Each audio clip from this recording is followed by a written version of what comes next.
Imagine aliens discovering this planet. They descend onto the ground with superior technology. They try to communicate with us, but humans simply don't understand. They're far too advanced for our tiny brains' language. The aliens then decide that humans are dumb and a primitive species. One alien then suggests a genius idea. Why not use humans as alien nutrition? The human females are then artificially raped to create as many kids as they can. Female children are welcomed and get fed with hormones and burgers to get fertile as fast as they can. Few male children are force-fed for future consumption, but most of them just get killed right after birth. Most people get packed in big holes with little to no privacy, where they get force-fed by alien staff to get as fat as they possibly can and wait for their death. To prevent people from getting crazy and hurt each other, hands, feet and teeth get amputated pretty early on. On top of that, every day there are medicaments in our food to prevent diseases and calm our nerves. Replace the aliens with humans and the humans with animals, and I've just explained modern agriculture to you. Animals seem stupid to us. I mean, swines are ugly and bathe in dirt. Cats chase laser beams. Dogs chase their own tails. Humans don't do that.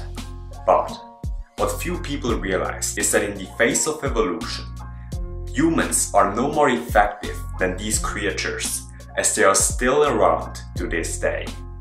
Yes, they may not have the power to completely eradicate all living beings on this planet as we are, but you shouldn't forget that humans are incredibly lucky to be in the place of power that they are in today.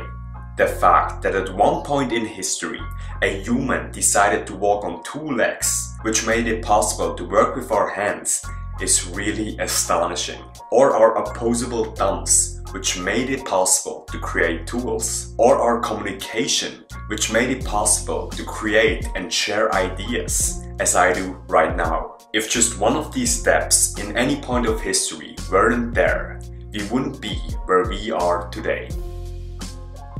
They say with great power comes great responsibility.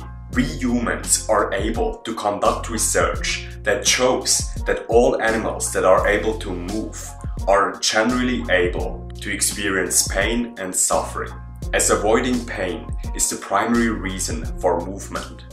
Yes, apparently plants don't feel pain. Every animal that is able to move is generally able to suffer. And every animal that is able to suffer wants to keep suffering to a minimum. Humans are granted great power through incredible luck. So why not use this power to minimize the suffering and death of sentient beings in our daily life? If you don't want to do it for the animals, at least do it for yourself. Because if at one point superior aliens will come to this planet, it would at least help our survival if they would see that we treat the less powerful with dignity.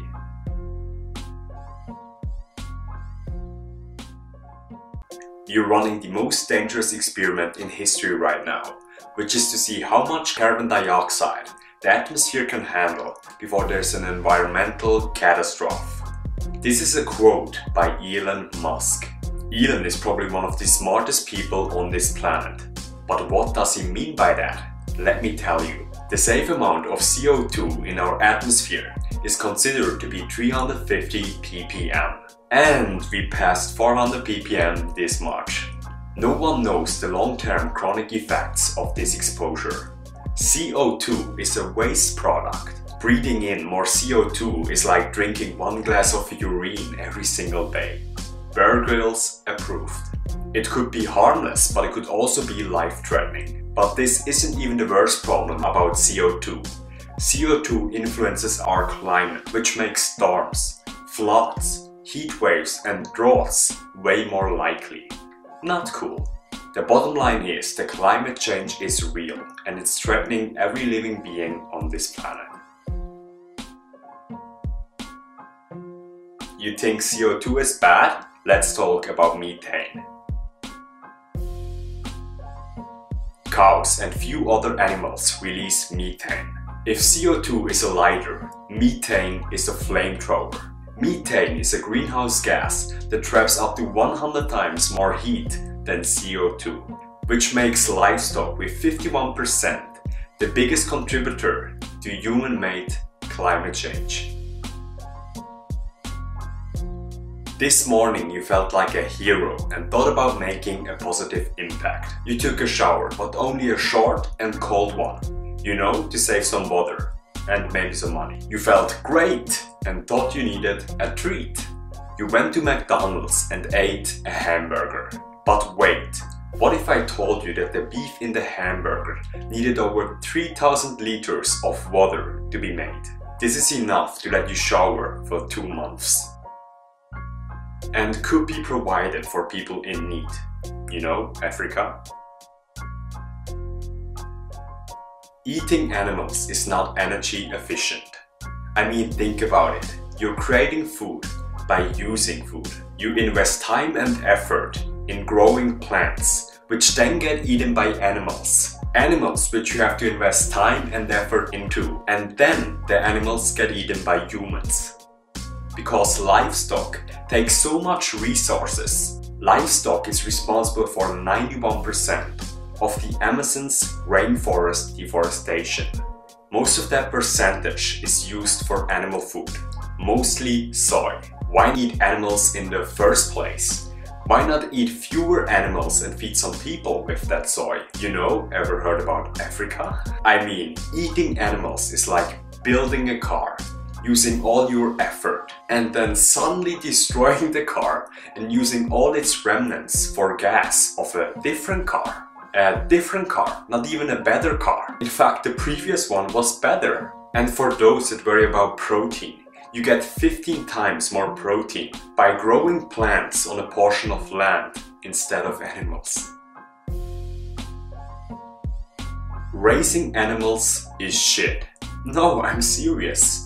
Animals produce a gigantic amount of shit.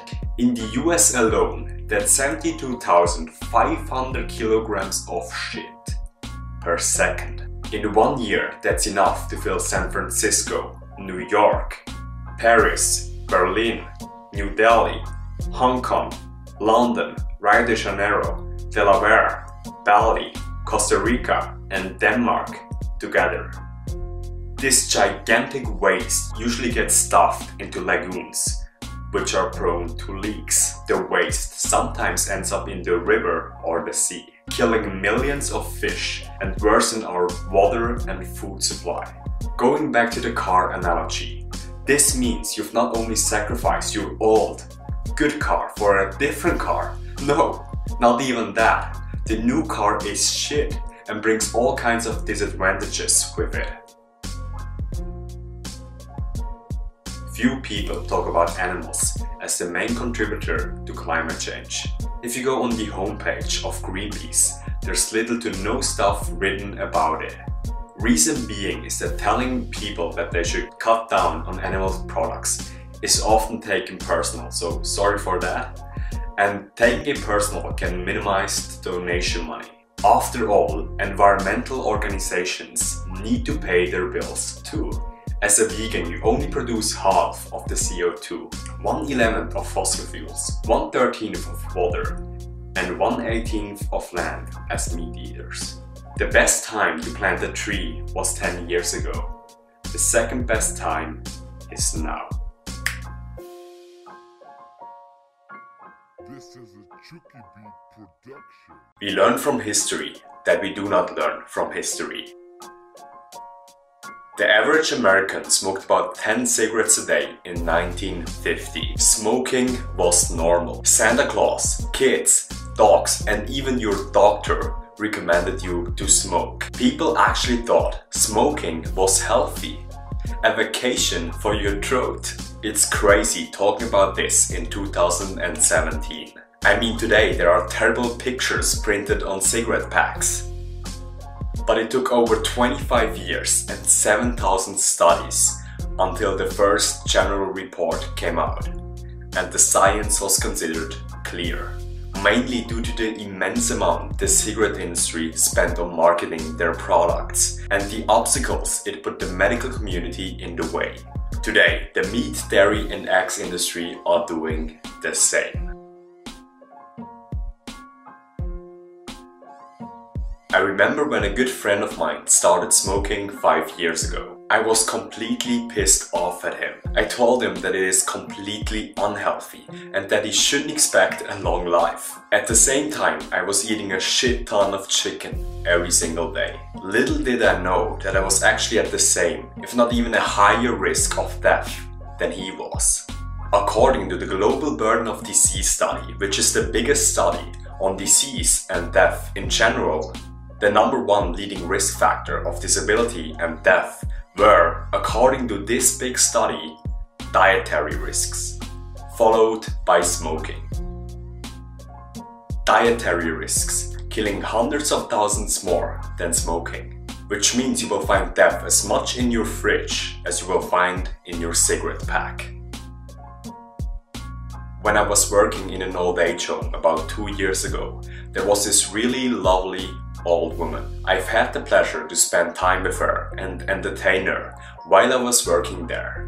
One sad day, her daughter came to visit her and told her that the lovely lady's son, or the brother of the daughter, died because of cancer. The old lady just completely bursted out in tears and needed multiple tissues. The problem was just that it wasn't the first time the daughter told her this story. Her son died about 6 months ago and she just kept on forgetting it. This is called dementia and it's really, really bad. And according to science, it may be caused by animal products. Animal products contain cholesterol, which plaque up in your arteries and restrict blood flow to certain areas. This can lead to dementia, erectile dysfunction, and even worse, strokes or heart attacks. If you're over the age of 10, the question isn't whether you want to prevent heart or brain disease. The question is whether or not you want to reverse it. But there are effects of your diet that are more immediate though. I remember my mother telling me after I went from a heavy meat diet to a vegetarian diet that I've become more calm. I indeed remember being more angry as a meat eater than I was eating plants. It didn't make sense in the beginning until I realized that animal foods are generally pro-inflammatory, which means they create inflammation in your body. This means stress for your body and the worsening of your mood. Removing stress from your diet brings you more energy and a better well-being. And don't forget that plants contain less calories, which makes weight loss far easier. Check out the vegan shape system for that. I would really love to own a motorbike one day. I honestly think driving one is pure freedom and happiness. Although motorbike drivers are 34 times more likely to die in a crash, personally I think the risk is worth it for me. And more importantly, I'm aware of the risk I put myself into. Are you aware of the risk that you take every day? Within 15 years of stopping smoking, your risk of developing lung cancer approaches that of a lifelong non-smoker. Within 2 weeks on a plant-based diet, your immune system can be improved dramatically. Your body has amazing healing capabilities. The problem is that we injure our body day after day, be it with smoking or with our food choices. But most people don't even know that they're putting themselves at risk, so they need to be informed. The only thing I can give you today is the information that your eating habits may not only worsen your life, but are also destroying the planet and the lives of sentient beings around you. In the end, you have to make the decision. So are the benefits worth the risk for you?